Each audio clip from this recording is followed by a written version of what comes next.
دوستو آج ہم بات کرنے والے ہیں خواجہ معین الدین چشتی اجمیری رحمۃ اللہ علیہ کے بارے میں۔ خواجہ معین الدین چشتی اجمیری رحمۃ اللہ علیہ ٹاپک کا ہمارا یہ دوسرا ویڈیو ہے۔ پہلا ویڈیو ہم نے پہلے سے ہی اپلوڈ کر دیا ہے اور اس کا لنک میں ڈسکرپشن میں دے رہا ہوں، وہاں جا کر بھی آپ دیکھ سکتے ہیں۔ خواجہ نواز اسلامی راستے پہ نکلنے کے بعد آپ نے پھر کبھی پیچھے مڑ کر نہیں دیکھا۔ خواجہ غریب نواز علم و تعلیم حاصل کرتے ہوئے سمرقند، بخارا، بغداد اور عراق، عرب، شام وغیرہ کا سفر طے کرتے ہوئے 1157 میں خواجہ غریب نواز ہارون پہنچے، جہاں خواجہ غریب نواز نے عثمان ہارونی رضی اللہ تعالیٰ عنہ سے بیعت و خلافت فرمائی۔ خواجہ نواز کی زندگی کے بارے میں بھی اور اجمیر آنے کے بارے میں کچھ باتیں جانتے ہیں۔ حضرت خواجہ معین الدین چشتی اجمیر میں پہلی بار 1190 میں آئے تھے۔ اس سمے اجمیر پر راجہ پرتھوی راج چوہان کا شاسن تھا۔ جب حضرت غریب نواز اپنے ساتھیوں کے ساتھ اجمیر پہنچے تو خواجہ غریب نواز نے اجمیر شہر کے باہر ایک جگہ پیڑوں کے سائے کے نیچے اپنا ٹھکانہ بنایا، لیکن راجہ پرتھوی راج چوہان کے سینکوں نے آپ کو وہاں ٹھہرنے نہیں دیا۔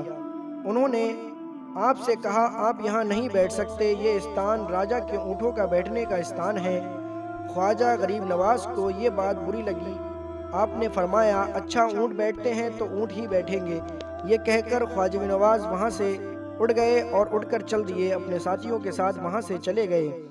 یہاں سے جا کر خواجہ غریب نواز نے انا ساگر کے کنارے اپنا ٹھکانہ کیا۔ یہ جگہ آج بھی خواجہ غریب نواز کے چلے کے نام سے مشہور ہے اور جانی جاتی ہے۔ اونٹ روز کی طرح اپنے استان پر آ کر بیٹھے، لیکن وہاں اونٹ ایسے بیٹھے کہ اٹھائے سے بھی نہیں اٹھے۔ اونٹوں کو اٹھانے کی کافی کوشش کی گئی، لیکن اونٹ وہاں سے نہ اٹھ سکے۔ راجہ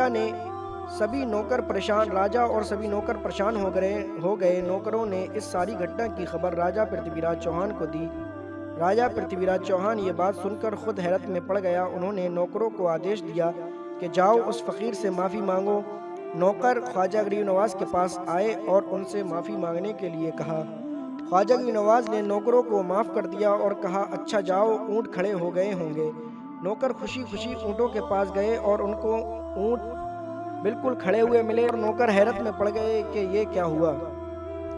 اس کے بعد بھی خواجہ غریب نواز کی وہاں سے الگ الگ کرامتیں ظاہر ہوتی رہیں۔ دھیرے دھیرے اجمیر اور آس پاس کے چھیتر میں خواجہ غریب نواز کافی مشہور ہو گئے۔ آپ سے پربھاوت ہو کر سادھو رام اور اجے پال نے اسلام قبول کر لیا۔ یہ دونوں ویکتی اپنے سماج میں اہم استان رکھتے تھے۔ اب تک خواجہ انا ساگر کے کنارے ہی ٹھہرے ہوئے تھے۔ سادھو رام اور جے پال نے اسلام قبول کرنے کے بعد آپ سے فرمایا، آپ سے بنتی کی کہ آپ یہاں شہر سے باہر جنگل میں ٹھکانہ بنائے ہوئے ہیں، ہم آپ سے بنتی کرتے ہیں کہ آپ آبادی میں ٹھہریں تاکہ آپ کے قدموں کی برکت سے لوگ فائدہ اٹھائیں۔ خواجہ غریب نواز نے ان دونوں کی بات مان لی۔ آپ نے اپنے ساتھی یادگار محمد کو شہر میں ٹھہرنے کے لیے اچھی جگہ دیکھنے کے لیے بھیجا۔ یادگار محمد نے جگہ دیکھ کر خواجہ غریب نواز کو بتایا کہ پھر خواجہ غریب نواز اپنے ساتھیوں کے ساتھ اس استان پر اپنا ٹھکانہ بنایا۔ یہاں آپ نے جماعت خانہ، عبادت خانہ، مکتب بنایا۔ یہی وہ مقدس جگہ ہے جہاں آج بھی آپ کا مزار اقدس ہے۔ آپ کو بتاتے چلیں، خواجہ غریب نواز کی وفات یعنی ان کا وصال کب ہوا تھا۔ کہا جاتا ہے کہ 21 مئی 1230 کو پیر کے دن 6 رجب 627 ہجری کو عشاء کی نماز کے بعد خواجہ معین الدین چشتی اجمیری اپنے حجرے کا دروازہ بند کیا۔ کسی کو بھی آپ کے حجرے میں داخل ہونے کی اجازت نہیں تھی۔ حجرے کے باہر خواجہ کے خادم حاضر تھے۔ رات بھر ان کے کانوں میں تلاوت قرآن کی آوازیں آتی رہیں۔ رات کے آخری حصے میں وہ آواز بند ہو گئی۔ صبح فجر کی نماز کے وقت ہوا، لیکن خواجہ نواز باہر نہیں آئے۔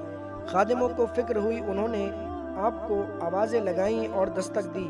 کافی دیر تک کوئی آواز نہ ملنے پر حجرے کے دروازے کو توڑا گیا۔ دروازہ توڑ کر جب خادم اندر گئے تو انہوں نے دیکھا کہ خواجہ نواز اس دنیا سے ظاہری طور پر رخصت ہو چکے ہیں۔ ان کے ماتھے پر قدرتی یہ شبد لکھے ہوئے تھے، ھذا حبیب اللہ مات فی حب اللہ۔ خواجہ کا وصال اجمیر شریف کے لیے ایک بہت ہی خوفناک گھٹنا تھی۔ سارا شہر خواجہ غریب نواز کے غم میں آنسو بہا رہا تھا۔ خواجہ نواز کے جنازے میں کافی بھیڑ تھی۔ آپ کی جنازے کی نماز آپ کے بیٹے خواجہ فخر الدین نے پڑھائی اور خواجہ غریب نواز کو ان کے حجرے میں ہی دفن کیا گیا اور وہاں خواجہ غریب نواز کا مزار بنایا گیا، جس کی زیارت کرنے کے لیے آج بھی بہت چاہنے والے لوگ وہاں حاضر رہتے ہیں۔ خواجہ نواز کی زندگی پر ہماری یہ اچھی ویڈیو آپ کو کیسی لگی؟ آپ ہمیں کمنٹ کر کے بھی بتا سکتے ہیں اور اس ویڈیو کو شیئر بھی کر سکتے ہیں۔ شکریہ۔